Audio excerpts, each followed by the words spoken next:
Stand up so we can see you later. Is it on? It's on. Yeah, you said something about damage control. I didn't really get it. Is it a kind of a superhero or? Oh, you don't know what damage control is? I never heard it, no. No, damage control is a Marvel comic book from the 70s, early 80s. 70s, late 70s. By the late great Dwayne McDuffie and Ernie Colón, about a company that was founded in the 1930s to clean up New York after superheroes and monsters fought there. Sounds awesome. Great concept. And the origin story, which was written but never drawn, was supposed to be drawn by Kyle Baker, about how the company was formed in the middle of the Depression after King Kong fell off the Empire State Building and exploded at the foot of 34th Street and Fifth Avenue. And someone had to clean that up. That's true. It's a great script. And you can see it's drawn by Kyle. Yeah. I mean, Why don't they do it? Oh, okay. Weitere Fragen, more questions? good question. Thank you very much. Yeah. Another good question? Cowards. Big babies. Chef. Make it quiet. Thank you very much. I would love to hear a little bit more from Bill Morrison. So, Bill.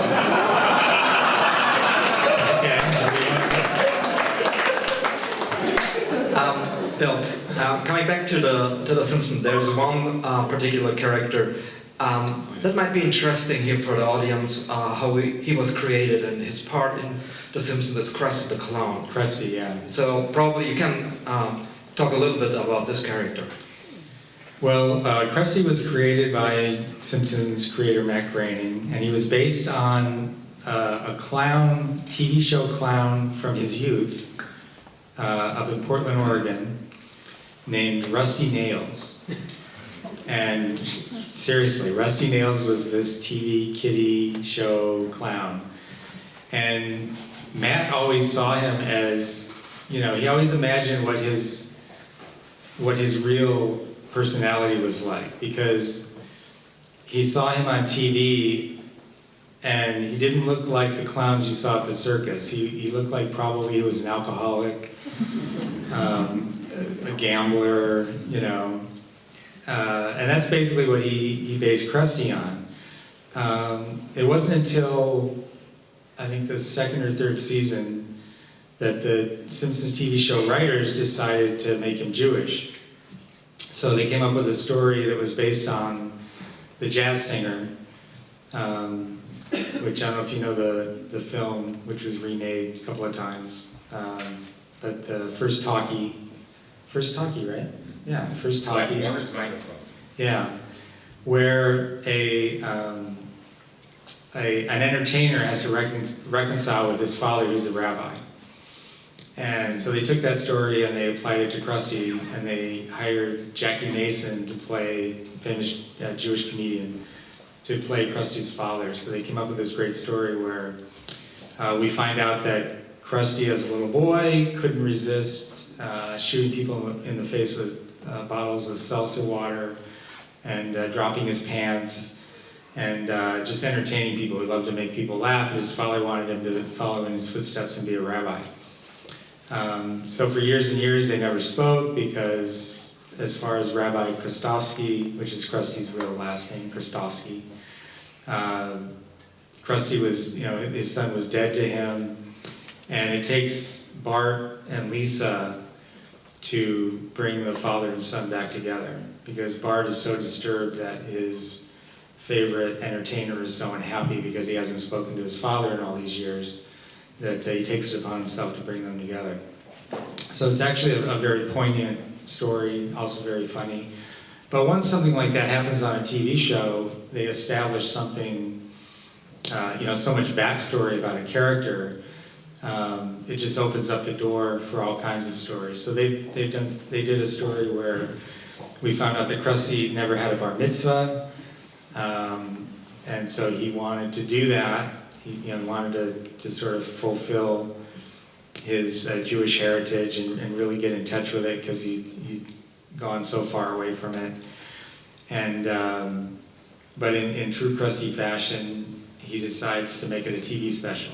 So it's the Krusty Bar Mitzvah TV special. He decides to have it on TV. But in the end, of course, he sort of realizes he has to do it for real, and he has a nice little touching ceremony at the end. I think Mr. T was on the special.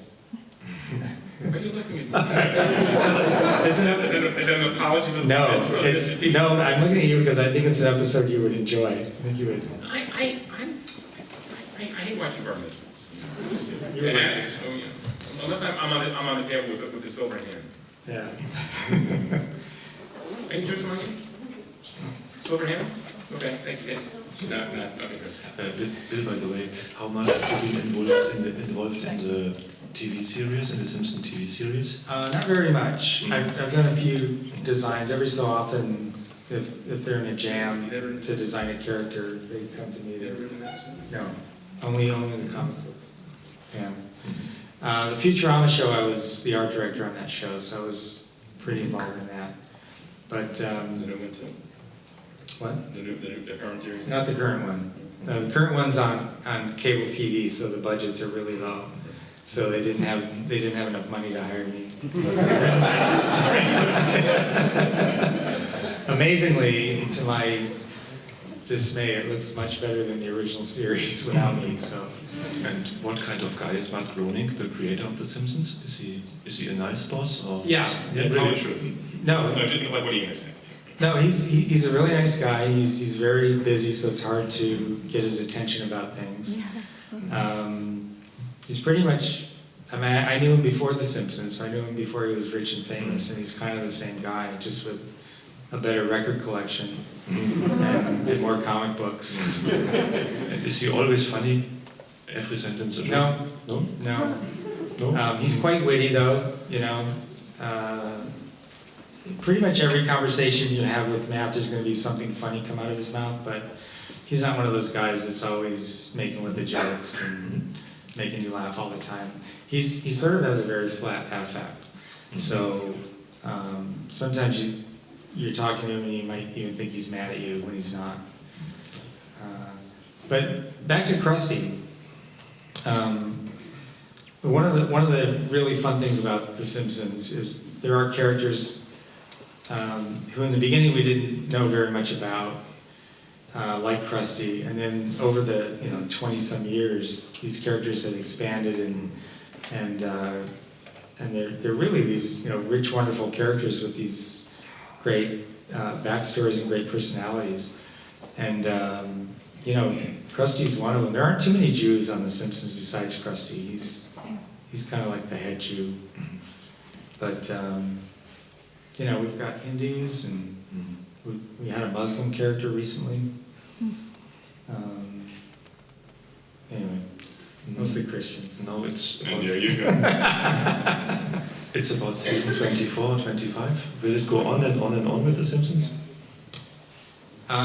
We thought it would stop after season 1, so every one that we get is just kind of a bonus. So we don't know. It doesn't seem to slow down. Oh, yeah, so I remember it's Plan B, it's a big musical comedy. Oh, musical, yeah. I see, it's Champagne A to Chimpanzee. Yeah. I'm just saying. But again, it's musical comedy. Rogers and Hammerstein. Yeah. Did you like the O Streetcar episode? Never saw. You'd like that. No, I never became a fan. And I don't much like animation. I don't. I always felt that most animation on television is like radio. And it's, in particular, The Simpsons is always served as a radio show. And I feel that way about, to a certain extent, about Family Guy as well. I can't bear American Dad. I just hate it. And I'm not a fan of South Park either. Oddly enough, I like the movie. I like bigger, longer, and uncut a great deal. Because it's structured like an American musical comedy. Yeah. And I'm marginally interested in the Book of Mormon, the thing that just made them big stars on Broadway. But I'll wait till it comes to California because there's no reason to see it in New York because you and I can play the leads. It's irrelevant. Yeah. So I just don't care about that stuff. And I'm not a fan of animation. I see more animation with my grandchildren than anything else. Yeah, I'm a South Park fan. not Family Guy, but I don't know that. I love South Park. I want to kill myself every I have to watch it alone though. I couldn't watch it with other people for the most part. Well, my wife goes staring out of the room whenever I watch Family Guy. I hate this so much. Good for her. Oh, come on. Okay, all right, Annie's. Do we have another question? Yes, come on. I had a. Is it on? Yes. I had a question regarding Krusty the Clown. It's just like, do you think that there's any influence on the American society how to handle Jewish characters? Do you mean it like, are there restrictions or prohibitions about it? Yes. Because it's a way just to put into a series something of Jewish, or to handle it in a way, and so how talk the Americans, do the Americans talk about Krusty? I don't know. I think The Simpsons is pretty even-handed in the way they, and kind of safe in the way they handle touchy subjects. It depends on what kind of network you're watching, because if you watch something like HBO, you know, you'll see things stretch a lot further as far as how they handle different ethnicities and different religious characters. Things on mainstream TV are much more kind of generally unoffensive.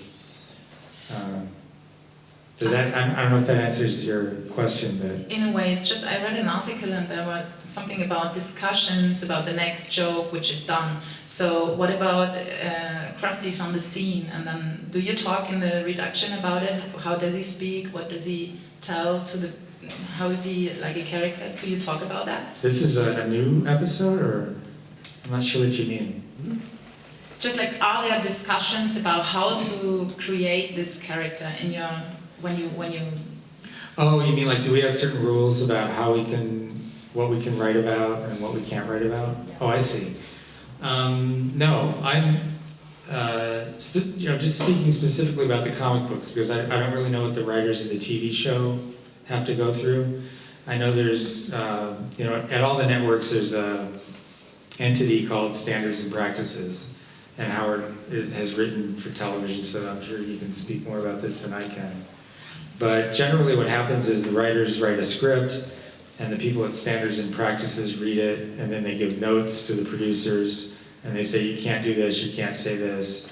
And depending on the producers, some of them ignore it, like the Simpsons producers normally ignore the notes that they get. In fact, Matt Groening did a stage show at a university where he just did nothing but he read the notes from the Standards and Practices people. They were so hilarious. It was like an entertaining hour of him just reading these actual notes from the network.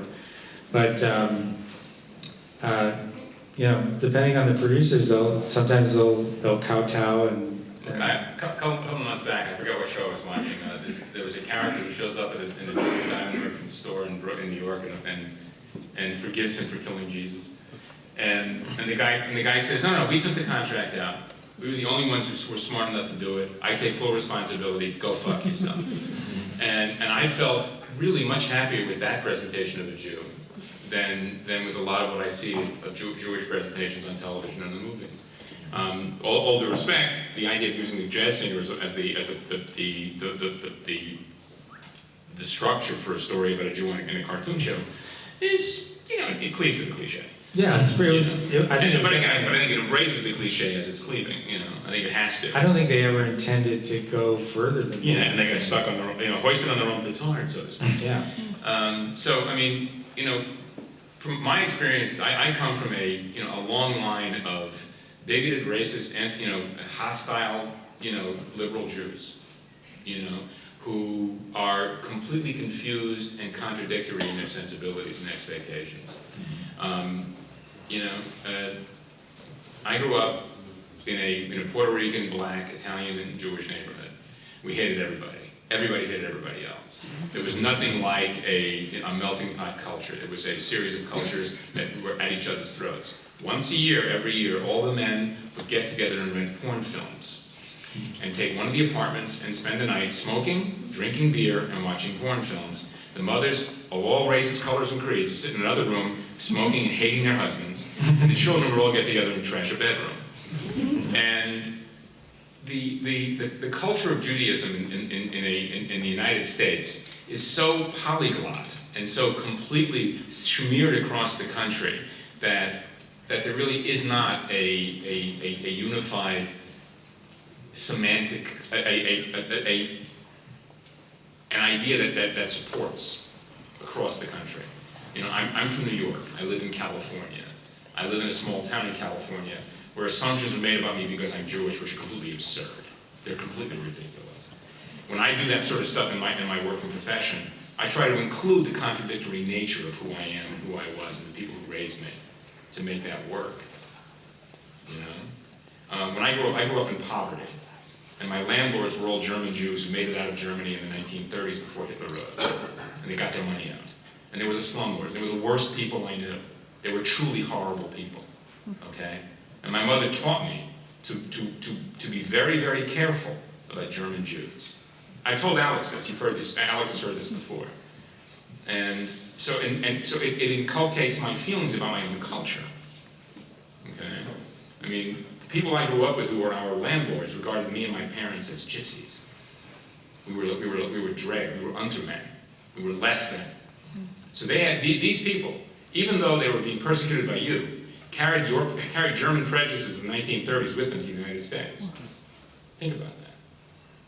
So the culture is so broad and so utterly lacking cohesion that it's impossible to depict anything traditional or typical, except perhaps in a temporal context, a period idea, contemporary or a period notion. So it's really so broad that it's impossible to do it in a cliche and have an idea that says, oh, that's what it is, because it isn't. Yeah. One more question? Oh, no. Yeah, then one last question for me. You both had been very often in Germany at comic conventions and things like that. Are the comic people, are the comic fans in Germany different than in the USA or in other countries? Are they different, the people in Germany, the comic fans?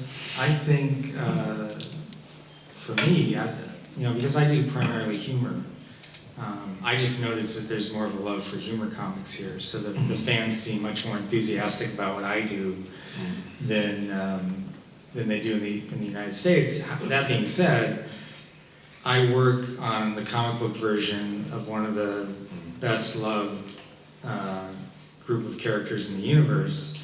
So it's hard for me to go anywhere and not get people who tell me how much they love The Simpsons. Now they usually say, I really love The Simpsons, and then they just talk about the TV show, and then it becomes clear that they've never read one of the comic books at all. Whereas here in Germany, we definitely get the sense that the fans really do read the comic books, and they love it as much as the show. So that's kind of my experience. I don't know, how is it? You guys are just better mannered. That's true. American fans have a sense of entitlement and behavior that is just ridiculous. I'm quite serious. The only way you guys get like that is on lines. You're impossible on lines. You're like, what? I'm sorry, I didn't realize you were standing in front of me. But generally speaking, in terms of Michael's falling asleep, we're putting him down. Generally speaking, German fans are more pleasant, more knowledgeable, and better behaved and better mannered. Because I think you were raised by parents who expect you to behave like adults in public. I know the truth, it's okay.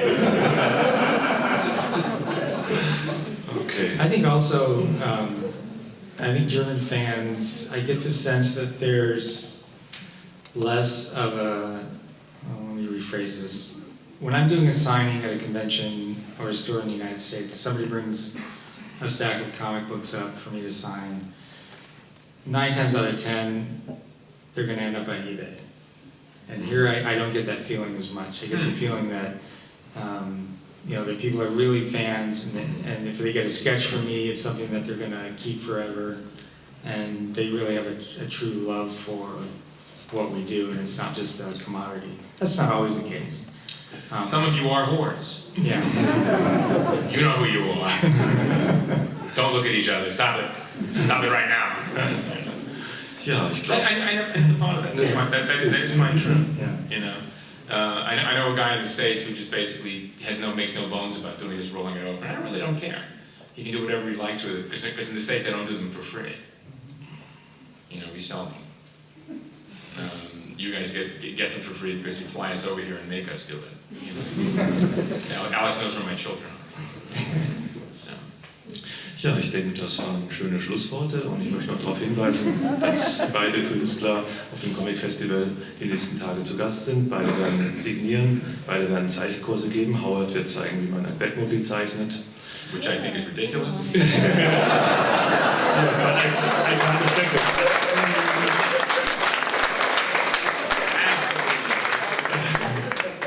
And I have Mr. Guggenheim to thank for that. And we will pay for this. Oh, is that Michael's? Is that your idea? You have no. BMW. Yeah, because before they know I drive one, so they